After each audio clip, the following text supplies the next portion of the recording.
Indian cancer society, Ayushman ಆರೋಗ್ಯ ಮಂದಿರ, ಪ್ರಾಥಮಿಕ ಆರೋಗ್ಯ ಕೇಂದ್ರ ಹೆಬ್ನಿ ಇವರ ಸಹಯೋಗದಲ್ಲಿ ಏನು ಇವತ್ತಿನ ದಿನ ಕ್ಯಾನ್ಸರ್ ಸ್ಕ್ರೀನಿಂಗ್ ತಪಾಸಣೆಯನ್ನು ಹಮ್ಮಿಕೊಂಡಿದ್ವಿ. ಈ ಒಂದು ಕಾರ್ಯಕ್ರಮಕ್ಕೆ ನಮ್ಮ ರೋಟರಿ ಮುಳಬಾಲ್ ಸೆಂಟರ್ ರೋಟರಿ ಅಧ್ಯಕ್ಷ ಆದಂತ ಕಾರ್ ಶಂಕರನ್ ಅವರೇ ಹಾಗೂ ಸೌತ್ ಪೆರೇಡ್ ಅಧ್ಯಕ್ಷ ಆದಂತ ಅರ್ಜುನ್ ಸರ್ ಅವರೇ ಹಾಗೂ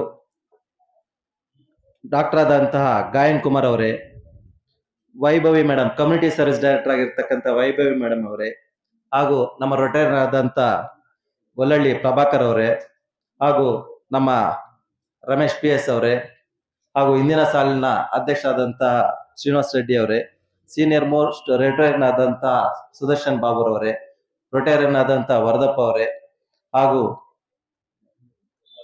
ಗಂಗಾಧರ್ ಅವರೇ, ಉಮಾ ಮೇಡಮ್ ಅವರೇ, ಹಾಗೂ ಇಲ್ಲಿ ನೆರೆದಿರ್ತಕ್ಕಂಥ ಎಲ್ಲಾ ಗ್ರಾಮಸ್ಥರೇ, ವಿದ್ಯಾರ್ಥಿಗಳೇ ಹಾಗೂ ಮಾಧ್ಯಮ ಮಿತ್ರರೇ, ಏನು ಇವತ್ತೊಂದು ದಿನ ಕ್ಯಾನ್ಸರ್ ಸ್ಕ್ರೀನಿಂಗ್ ಅನ್ನ ತಪಾಸಣೆಯನ್ನ ನಮ್ಮ ಹೆಬ್ನಿ ಗ್ರಾಮದಲ್ಲಿ ಹಮ್ಮಿಕೊಂಡಿದ್ವಿ. ಇದರ ಮೂಲ ಉದ್ದೇಶ ಏನು ಅಂತಂದ್ರೆ, ನಿಮ್ಗೆ ಈಗಾಗಲೇ ಗೊತ್ತಿದೆ, ಸುಮಾರು ಜನ ಇದುವರೆಗೂ ಮಾತಾಡಿರ್ತಕ್ಕಂಥ ನಮ್ಮ ಲೈಫ್ ಸ್ಟೈಲ್ ಚೇಂಜ್ ಆಗಿರ್ತಕ್ಕಂಥದ್ದು ನಿಮ್ಗೆ ಗೊತ್ತಿರ್ಲಿ. ಕ್ಯಾನ್ಸರ್ ಅನ್ನೋದು ಸುಮಾರು ಹಲವಾರು ವಿಧಗಳಲ್ಲಿ ಬರ್ತದೆ. ಇದ್ರ ಬಗ್ಗೆ ಡಾಕ್ಟರ್ ಈಗಾಗಲೇ ಹೇಳ್ಕೊಟ್ಟಿದ್ದಾರೆ. ಸೊ ಬಾಯ್ ಕ್ಯಾನ್ಸರ್ ಆಗ್ಲಿ, ಚರ್ಮದ ಕ್ಯಾನ್ಸರ್ ಆಗ್ಲಿ, ಸ್ತನ ಬ್ರೆಸ್ಟ್ ಕ್ಯಾನ್ಸರ್ ಆಗ್ಲಿ, ಅಥವಾ ಲಂಗ್ಸ್ ಕ್ಯಾನ್ಸರ್ ಆಗ್ಲಿ, ಅಥವಾ ಗರ್ಭಕೋಶದ ಕ್ಯಾನ್ಸರ್ ಆಗ್ಲಿ, ಇದು ತುಂಬಾ ಇಂಪಾರ್ಟೆಂಟ್ ಆಗಿರ್ತಕ್ಕಂಥದ್ದು. ಏನು ನಮ್ಮ ಜೀವವನ್ನೇ ತೆಗೆಯುವಂತ ಕ್ಯಾನ್ಸರ್ಗಳು, ಇದು ಮೇಜರ್ ಕ್ಯಾನ್ಸರ್. ನಿಮ್ಗೆ ಈಗಾಗಲೇ ಗೊತ್ತಿದೆ, ಪ್ರತಿಯೊಂದು ವಿದ್ಯಾರ್ಥಿ ಆಗ್ಲಿ ಅಥವಾ ರೈತರಾಗ್ಲಿ, ನಾವು ಏನು 20 ವರ್ಷದ ಹಿಂದ್ಗಡೆ ಹೆಂಗಿದ್ವಿ, ಇವಾಗ ಹೆಂಗಿದ್ವಿ, ನಾವು ತಿಂತಾ ಇರೋ ಊಟ ಅದು ಫಲವತ್ತಾಗಿರ್ತಕ್ಕಂಥ ಬೆಳೆ ಬೆಳೆದಿರ್ತಕ್ಕಂಥ ಊಟನ ಸ್ವಲ್ಪ ನಾವು ಯೋಚನೆ ಮಾಡ್ಬೇಕಾಗ್ತದೆ. ಯಾಕಂದ್ರೆ ಸುಮಾರು ಜನ ಇಲ್ಲಿರ್ತಕ್ಕಂಥವ್ರು ರೈತರು. ಸೊ 20 ವರ್ಷದ ಹಿಂದ್ಗಡೆ ನಾವ್ ಏನೇ ಒಂದು ಬೆಳೆ ಬೆಳಿಬೇಕು ಅಂತಂದ್ರೆ ಯಾವುದೇ ರೀತಿ ಪೆಸ್ಟಿಸೈಡ್ಸ್ ಆಗ್ಲಿ, ಫರ್ಟಿಲೈಸರ್ಸ್ ಆಗ್ಲಿ ಯೂಸ್ ಮಾಡ್ತಾ ಇರ್ಲಿಲ್ಲ. ಆದ್ರೆ ಇವಾಗ ಒಂದು ಬೆಳೆ ಚೆನ್ನಾಗಿ ಬರ್ಬೇಕು ಅಂತಂದ್ರೆ ರೈತ ಗೊತ್ತು, ಇವೆಲ್ಲ ಕೀಟನಾಶಕಗಳನ್ನ ಹಾಕಿ ಒಂದು ಬೆಳೆ ಬೆಳೆದ್ರೆ ಅದನ್ನ ತಿನ್ನುವಂತ ವ್ಯಕ್ತಿಗಳಿಗೆ ಆರೋಗ್ಯ ಸಮಸ್ಯೆ ಬರ್ತದೆ ಅಂತ ರೈತರಿಗೆ ಗೊತ್ತು. ಆದ್ರೂ ಸಹ ಅವ್ರು ಏನ್ ಖರ್ಚು ಮಾಡಿ ಬೆಳೆ ಬೆಳೆದಿರ್ತಾರೆ, ಆ ಬೆಳೆ ಉಳಿಸ್ಕೊಳ್ಳಿದಕ್ಕೋಸ್ಕರ ಆ ಒಂದು ಪೆಸ್ಟಿಸೈಡ್ಸ್ ಅನ್ನ ಹೊಡಿಲೇಬೇಕಾಗ್ತದೆ. ಸೊ ನಾವು ಇಲ್ಲಿ ಜಾಸ್ತಿ ವಿದ್ಯಾರ್ಥಿಗಳನ್ನ ನೋಡ್ಬೋದು. ಈ ವಿದ್ಯಾರ್ಥಿಗಳು, ಪ್ರತಿಯೊಬ್ಬ ವಿದ್ಯಾರ್ಥಿನೂ ಒಂದು 10 ವರ್ಷದ ಹಿಂದ್ಗಡೆ ಯಾವುದೇ ಒಂದು ಶಾಲೆಗೆ ಹೋಗ್ಬೇಕು ಅಂತಂದ್ರೆ ನಡ್ಕೊಂಡು ಹೋಗ್ತಾ ಇದ್ರು. ಈಗ ಗವರ್ಮೆಂಟ್ ಸ್ಕೀಮ್ಸ್ ಬಂದ್ಬಿಟ್ಟಿದೆ.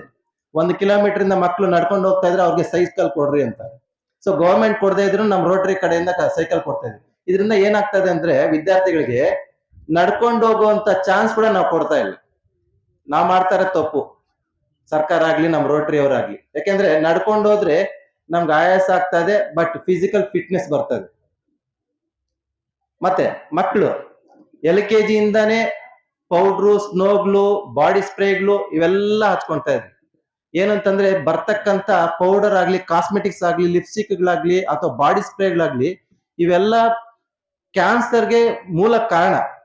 ಇದು ಯಾವುದೇ ಕಾರಣಕ್ಕೂ ಬಳಸಬಾರ್ದು. ಬಟ್ ಯಾಕೆ ಬಳಸ್ತಾ ಇದೀವಿ ಅಂತಂದ್ರೆ, ನಾವು ಇತರರಿಗೆ ಅಂದವಾಗಿ ಕಾಣ್ಬೇಕು, ನಮ್ಮ ಚರ್ಮವನ್ನ ಕರೆಕ್ಟ್ ಆಗಿ ಫೇಶಿಯಲ್ ಆಗಿರ್ಬೇಕು ಅಂತ ಹೇಳಿ ನಾವು ಅವನ್ನೆಲ್ಲ ಯೂಸ್ ಮಾಡ್ತಾ ಇದ್ವಿ. ಸೊ ಅದು ಯೂಸ್ ಮಾಡೋದ್ರಿಂದ ಚರ್ಮದ ಕ್ಯಾನ್ಸರ್ ಬರ್ತದೆ.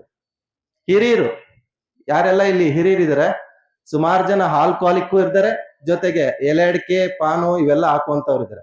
ಈ ಎಲೆ ಅಡಿಕೆ, ಪಾನು ಇವೆಲ್ಲ ಜಾಸ್ತಿ ಆಗ್ತಾ ಇದ್ರೆ ಏನಾಗ್ತದೆ ಅಂದ್ರೆ ಬಾಯ್ ಕ್ಯಾನ್ಸರ್ ಬರ್ತದೆ. ಬರ್ಲಿ ಬಿಡಿ ಸರ್, ಬಾಯ್ ಕ್ಯಾನ್ಸರ್ ಯಾವಾಗೋ ಬರೋದು, ಇವಾಗ ನಮ್ಗೆ ಅದು ಟೆಸ್ಟ್ ಸಿಗತ್ತಲ್ವಾ ಅಂತಾರೆ. So pre test, post test ಅನ್ನೋದು ಇರ್ತದೆ.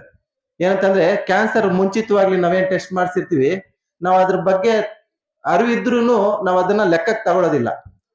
ನೆಗ್ಲಿಜೆನ್ಸ್ ಏನಂತಂದ್ರೆ, ಹೋಗೋದು ಯಾವತ್ತಿದ್ರು ಹೋಗ್ತೀವಲ್ವಾ, ಇದು ಟೇಸ್ಟ್ ಚೆನ್ನಾಗಿದೆ ಅಂತ ಹೇಳ್ತೀವಿ. ಏನು ಆಲ್ಕೋಹಾಲ್ ತಗೊಳ್ಳುವಾಗ್ಲಿ, ಅಥವಾ ಎಲೆ ಅಡಿಕೆ ಆಗ್ಲಿ, ಅಥವಾ ಗುಟ್ಕಾ, ಪಾನ್ ಪರಾಗು, ಸಿಗರೇಟು ಇವೆಲ್ಲ ಅದ್ರ ಮೇಲೆನೆ ಬರ್ದಿರ್ತಾರೆ, ಇದನ್ನ ಕುಡಿದ್ರೆ ಕ್ಯಾನ್ಸರ್ ಬರ್ತದೆ, ನೀನ್ ಸಾಯ್ತಿ ಅಂತ. ಆದ್ರೂ ತಗೊಂತೀವಿ. ಯಾಕೆ ಹೇಳಿ? ಟೇಸ್ಟ್ ಇರ್ತದೆ, ಜೊತೆಗೆ ಒಂದು ಮಂಡು ಏನು ಜೀವನ. ಸೊ ಇದರಿಂದ ಬಾಯ್ ಕ್ಯಾನ್ಸರ್ ಬರ್ತದೆ, ಲಂಗ್ಸ್ ಕ್ಯಾನ್ಸರ್ ಬರ್ತದೆ. ಇನ್ನೆರಡು ಗರ್ಭಕೋಶದ ಕ್ಯಾನ್ಸರ್ ಆಗ್ಲಿ, ಸ್ತನ ಕ್ಯಾನ್ಸರ್ ಆಗ್ಲಿ, ಇದು ನಮ್ಗೆ ಅದು ಗೊತ್ತಾಗೋದೇ ಇಲ್ಲ. ಇದು ಯಾವಾಗ ಗೊತ್ತಾಗ್ತದೆ ಅಂದ್ರೆ, ಇವಾಗ ಜಾಸ್ತಿ ಬ್ಲೀಡಿಂಗ್ ಆಗಿ ಅಥವಾ ವೈಟ್ ಇದು ಹೋಗೋ ಟೈಮಲ್ಲಿ ಏನು ಅಂತಂದ್ರೆ ಡಾಕ್ಟರ್ ಹೋಗಿ ನಾವು ಕನ್ಸಲ್ಟ್ ಮಾಡಿದಾಗ ಅವಾಗ ಹೇಳ್ತಾರೆ, ಇದು ಸೆಕೆಂಡ್ ಸ್ಟೇಜ್ ಅಲ್ಲಿ ಇದೆ, ಥರ್ಡ್ ಸ್ಟೇಜ್ ಅಲ್ಲಿ ಇದೆ, ಇದು ಕ್ಯೂರ್ ಮಾಡ್ಲಿಕ್ಕಾಗಲ್ಲ ಅಥವಾ ಯಾವ್ದೋ ಒಂದು ಲೇಸರ್ ಟ್ರೀಟ್ಮೆಂಟ್ ಕೊಡಬೇಕು ಅಂತ. ಸೊ ಅವೆರಡೂನು ನಮಗ್ ಗೊತ್ತಿಲ್ಲದೆ ಬರ್ತಕ್ಕಂಥದ್ದು, ಬಟ್ ಇವು ಗೊತ್ತಿದ್ದು ಬರ್ತಕ್ಕಂಥದ್ದು. ಸೊ ನಾವು ಅದ್ರ ಬಗ್ಗೆ ಅರಿವಿದ್ರೂ ಕೆಲವು ನೆಗ್ಲೆಕ್ಟ್ ಮಾಡ್ತೀವಿ ನಾವು. ಸೊ ಇವಾಗ ಪ್ರತಿಯೊಂದು ಮನೆಯಲ್ಲೂ ಟೂ ವೀಲರ್ ಅನ್ನೋದು ಇದ್ದೇ ಇರ್ತದೆ. ಮೊದಲು ಆದ್ರೆ ಸೈಕಲ್ ಇತ್ತು, ಈಗ ಸೈಕಲ್ ಹೋಗಿ ಟೂ ವೀಲರ್ ಬಂದಿದೆ. ಸೈಕಲ್ ಅದು ತುಳಿಬೇಕು, ತುಳಿದ್ರೆ ಕಾಲ್ ನೋವು ಬರ್ತದೆ, ಅದಕ್ಕೆ ಟೂ ವೀಲರ್. ಪ್ರತಿಯೊಂದು ಮನೆಯಲ್ಲೂ ಮನೆಯಿಂದ ಹೊರಗಡೆ ಬಂದಿದ ತಕ್ಷಣ ಹೊಸಲತ್ರದಿಂದ ಟೂ ವೀಲರ್ ಸ್ಟಾರ್ಟ್ ಮಾಡ್ತೀವಿ. ಮತ್ತೆ ನಾವ್ ಎಲ್ಲಿಗೆ ಹೋಗ್ಬೇಕು ಅಲ್ಲಿ ತನಕ. ಇವಾಗ ಹೆಂಗಾಗೋಗಿದ್ರೆ, ಇವಾಗ ಚೇರ್ಗಳಲ್ಲಿ ಕೂತಿದ್ರ, ಇನ್ನು 10 years ಆದ್ಮೇಲೆ ಡೈರೆಕ್ಟ್ ಟೂ ವೀಲರ್ ಅಲ್ಲಿ ಬಂದು ಅಲ್ಲೇ ಪಾರ್ಕಿಂಗ್ ಮಾಡಿ ಟೂ ವೀಲರ್ ಅಲ್ಲಿ ಕುತ್ಕೊಂಡ್ಬಿಡ್ತಾರೆ. ಚೇರ್ಗಳು ಹಾಕ್ಬೇಕು, ಬೇಡ ಬಿಡಿ ಸರ್ ನಮ್ದೇ ಟೂ ವೀಲರ್ ಇದೆ, ನನ್ ಗಾಡಿಯಲ್ಲೇ ನಾನು ಕುತ್ಕೊಂಡು ನಿಮ್ ಭಾಷಣ ಕೇಳ್ತೀನಿ ಅಂತಾರೆ. ಯಾಕಂದ್ರೆ ಬರ್ತಕ್ಕಂಥ ಕಾಲಘಟ್ಟ ಈ ತರ ಆಗೋಗ್ತಾ ಇದೆ. ಜನರೇಷನ್ ಚೇಂಜ್ ಆಗ್ತಾ ಆಗ್ತಾ ಆಗ್ತಾ ನಮ್ ಲೈಫ್ ಸ್ಟೈಲ್ ಚೇಂಜ್ ಆಗ್ತಾ ಆಗ್ತಾ ಇನ್ನೊಬ್ರು ನಾವು ಜವಾಬ್ ಕೊಡೋದು ಬೇಡ, ಇನ್ನೊಬ್ರ ಬಗ್ಗೆ ನಾವು ತಲೆ ಕೆಡ್ಸ್ಕೊಳ್ಳೋದು ಬೇಡ, ನನ್ನ ಲೈಫ್ ನನ್ನ ಇಷ್ಟ, ನನ್ನ ಆರೋಗ್ಯ ನನ್ನ ಇಷ್ಟ ಅನ್ನೋ ಮಟ್ಟಕ್ಕೆ ಬಂದ್ಬಿಟ್ಟಿದ್ದಾರೆ ಪ್ರತಿಯೊಬ್ರು. ನಾವ್ ಎಷ್ಟೇ ಸ್ಪೀಚ್ಗಳು ಕೊಟ್ರು, ನಾವೆಷ್ಟೇ ಅವೇರ್ನೆಸ್ ಟಿವಿಗಳಲ್ಲಾಗ್ಲಿ, ಮ್ಯಾಗಝಿನ್ಗಳಲ್ಲಿ, ಯೂಟ್ಯೂಬ್ಗಳಲ್ಲಿ ಎಲ್ಲದ್ರಲ್ಲಿ ಕೊಟ್ರು ಪ್ರತಿಯೊಬ್ರು ಅದನ್ನ ನೋಡಿ ಎಂಟರ್ಟೈನ್ಮೆಂಟ್ ತಗೊಂತಾರೆ. ಬಟ್ ಅದು ಸೀರಿಯಸ್ ಆಗಿ ತಗೊಳ್ತಾ ಇಲ್ಲ. ಸೀರಿಯಸ್ ಆಗಿ ಯಾವಾಗ ತಗೊಂತಾರೆ ಅಂದ್ರೆ ಆ ಕಾಯಿಲೆ ಅವ್ರಿಗೆ ಬಂದಾಗ, ಅದು ಬಂದಾಗ ಬ್ಯಾಂಗ್ಳೂರ್ಗೆ ಹೋಗಿ ಚೆಕಪ್ ಮಾಡಿಸಿ 1 ಲಕ್ಷ 2 ಲಕ್ಷ ಅವ್ರು ಬಿಲ್ ಅಂತ ಹಾಕ್ತಾರಲ್ವಾ, ಆವಾಗ ಅರಿವಾಗ್ತದೆ. ಆವಾಗ ಅರಿವಾದಾಗ ಮನೆಯವ್ರಿಗೆ ಹೇಳ್ತಾರೆ, ನನ್ಗೆ ಹೆಂಗೂ ಕ್ಯಾನ್ಸರ್ ಬಂದಿದೆ, ದಯವಿಟ್ಟು ನೀನ್ ಈ ಚಟಕ್ ಹೋಗ್ಬೇಡ ಅಂತ. ಕೇಳ್ತಾರ? ಅವರು ಕೇಳೋದಿಲ್ಲ. ನೀನ್ ಹೇಳಿದ್ ಹೇಳ್ತೀಯ, ನೀನ್ ಜಾಸ್ತಿ ತಿಂತಾ ಇದ್ದೆ, ಜಾಸ್ತಿ ಕುಡಿತಾ ಇದ್ದೆ, ಬಟ್ ನಾನು ಮಿನಿಮಮ್ ಕಡಿಮೆ ಕುಡಿತೀನಿ ಬಿಡು ಅಂತಾರೆ. ಈ ಮಟ್ಟದಲ್ಲಿ ಇದಾರೆ ಜನರೇಷನ್. ಸೊ ಇದೇ ತರ ಮುಂದುವರ್ಸ್ಕೊಂಡು ಹೋಗ್ತಾ ಇದ್ರೆ ಮುಂದಿನ ಪೀಳಿಗೆಯಲ್ಲಿ ಏನು, ನಾವು ಮೊದ್ಲು ಹಾಸ್ಪಿಟಲ್ ಅನ್ನೋದು ಇರ್ಲಿಲ್ಲ, ಬಟ್ ಈಗ ಒಂದೊಂದು ಗಲ್ಲಿಗೂ ಒಂದೊಂದು ಕ್ಲಿನಿಕ್, ಒಂದೊಂದು ಹಾಸ್ಪಿಟಲ್ ಕಟ್ಬೇಕಾಗಿರ್ತದೆ. ಸೊ ಈ ಮಟ್ಟದಲ್ಲಿ ಬರ್ತಾ ಇದ್ರೆ ನಮ್ಮ ಆರೋಗ್ಯ ಕೆಟ್ಟೋಗ್ತದೆ. ಈ ಆರೋಗ್ಯವನ್ನ ವೃದ್ಧಿಸ್ಕೊಳ್ಳೋದಕ್ಕೆ ನಮ್ಮ ರೋಟರಿ ಸಂಸ್ಥೆಯವರು ಸುಮಾರು ಈ ಒಂದು ಹೆಲ್ತ್ ಚೆಕ್ಅಪ್ ಕ್ಯಾಂಪ್ಸ್ ಅನ್ನ ಸುಮಾರು ಮಾಡ್ತಾ ಇದ್ದಾರೆ. ಬ್ಲಡ್ ಡೊನೇಷನ್ ಕ್ಯಾಂಪ್ ಇರ್ಬೋದು, ಕ್ಯಾನ್ಸರ್ ಸ್ಕ್ರೀನಿಂಗ್ ಆಗಿರ್ಬೋದು, ಅಥವಾ ಎಕ್ಸ್ರೇಗಳು, ಸ್ಕ್ಯಾನಿಂಗ್ಸ್, ಇಂತ ಸುಮಾರು ಕಾರ್ಯಕ್ರಮಗಳನ್ನ ಸುಮಾರು ಹಳ್ಳಿಗಳಲ್ಲಿ ಮಾಡ್ಕೊಂಬದ್. ಏನಕ್ಕೆ ಈ ಅವೇರ್ನೆಸ್ ಕೊಡ್ತಾ ಇದೀವಿ ಅಂತಂದ್ರೆ, ಸ್ವಲ್ಪ ಯೋಚನೆ ಮಾಡಿ, ಪ್ರತಿದಿನ ಅಟ್ಲೀಸ್ಟ್ 1 ಕಿಲೋಮೀಟರ್ ನಾವು ಕಾಲ್ನಡಿಗೆ ಒಂದು ವಾಕ್ ಮಾಡಿದೀವಿ ಅಂದ್ರೆ, ಅಟ್ಲೀಸ್ಟ್ ಸ್ಕೂಲ್ಗೋ ಅಥವಾ ಮಾರ್ಕೆಟ್ಗೋ ಏನಾದ್ರು ತರಕಾರಿ ತಗೊಂಡ್ ಬರೋದಕ್ಕೋ, ಅಥವಾ ಒಂದು ಜಾಗದಿಂದ ಇನ್ನೊಂದು ಜಾಗಕ್ಕೆ ಹೋಗುವಾಗ ನಡ್ಕೊಂಡು ಹೋಗಿದ್ದೀನಿ ಅಂದ್ರೆ ಇನ್ನೊಂದು 5 ವರ್ಷ ಎಕ್ಸ್ಟ್ರಾ ಬದುಕ್ತೀವಿ. ಬೇಡಪ್ಪ ನಾನು 5 ವರ್ಷ ಎಕ್ಸ್ಟ್ರಾ ಬದುಕೋದ್ ಬೇಡ, ಇರೋ ಅಷ್ಟು ವರ್ಷ ಸಾಕು ಅಂತಂದ್ರೆ ನೀವು ಎಷ್ಟು ವಾಕ್ ಕಡಿಮೆ ಮಾಡ್ತಿರೋ ಅಷ್ಟು ಲೈಫ್ ಸ್ಪ್ಯಾನ್ ಕಡಿಮೆ ಆಗ್ತಾ ಇರ್ತದೆ. ಇವಾಗ ನಿಮ್ಗೆಲ್ಲ ನೀವು ಆಲ್ರೆಡಿ ನೋಡಿದ್ದೀರಾ ಟಿವಿಗಳಲ್ಲಿ, 116 ವರ್ಷ ಮುದುಕಿ ತಿರುಮಲ ಬೆಟ್ಟ ಹತ್ತಿದ್ದಾರೆ. ಇಲ್ಲಿ ಇರ್ತಕ್ಕಂಥವ್ರು ಯಾರಾದ್ರೂ ಹತ್ತೀರಾ? ನೀವು ಹತ್ಬೇಕು ಅಂದ್ರೆ 20 ಸತಿ ಕುತ್ಕೊಂಡು ಹತ್ಬೇಕು. ಯಾಕೆ ಹೇಳಿ? ಆಯಾಸ ಬರ್ತದೆ, ಬೆವರು ಬರ್ತದೆ, ಕಾಲ್ ನೋವು ಬರ್ತದೆ, ಕೀಲ್ ನೋವು ಬರ್ತದೆ. ಬಟ್ 116 ವರ್ಷದ ಮುದುಕಿ ಹತ್ತಿದ್ದಾರೆ. ಯಾಕೆ ಅಂತಂದ್ರೆ ಅವ್ರು ತಿಂದಿರ್ತಕ್ಕಂಥ ಆಹಾರ ಅಂತದ್ದು ಪೌಷ್ಟಿಕಾಂಶ ಆಹಾರ. ಅದೇ ರೀತಿ ನಮ್ಮ ಎಕ್ಸ್ ಪ್ರೈಮ್ ಮಿನಿಸ್ಟರ್ ದೇವೇಗೌಡರು ಅಷ್ಟೇ, ದಿನಕ್ಕೆ 2 ಬಾರಿ ಮುದ್ದೆ ತಿಂತಾರೆ. ಇಲ್ಲಿ ಇರ್ತಕ್ಕಂಥವ್ರು ತಿಂತೀರಾ?